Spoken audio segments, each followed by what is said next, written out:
All right, one of the things that economics assumes is rationality. It assumes that everyone is rational in their dealings and how they interact. They will always seek out the best thing possible for them. But is this true? Are people always rational? The answer is probably no. All of the time are they rational? The answer is again no. So the problem is, or the question is, how much rationality do people have? Are they rational 25% of the time? 50% of the time? 75% of the time? Now that's the question you have to ask yourself, because even at 25%, that still helps explain reality. And that's what we're trying to do here. We're trying to understand reality, and so economics is still worth studying. So, however much you think humans are rational, that's how much economics explains.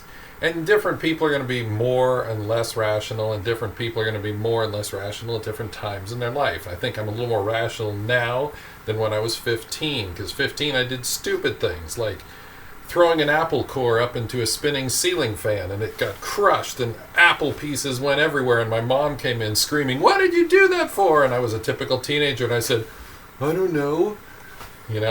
And so people will do dumb and irrational things sometimes. So a business fails spectacularly and everyone just is left scratching their head like, why did that happen? Or a politician will do something so dumb and you just are left confused as to how that happened. Well, sometimes people aren't always rational.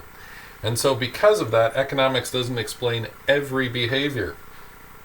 Philosophy and psychology will be needed to fix the rest of these. So you have to understand that what we're talking about here doesn't apply to everyone 100% of the time.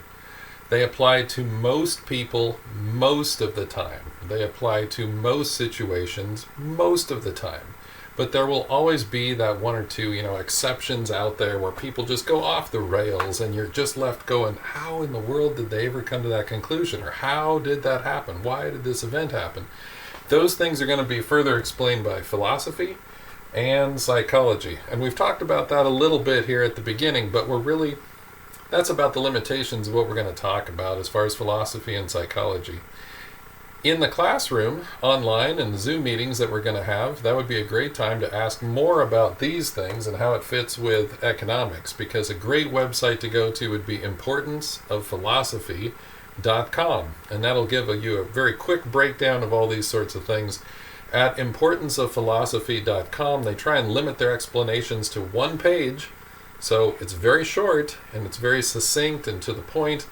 You don't have to wade through a lot of philosophical readings. You can just get right down to the nitty-gritty and get a good basic understanding. They also give a visual outline of all the different types of philosophies, the words and what they mean.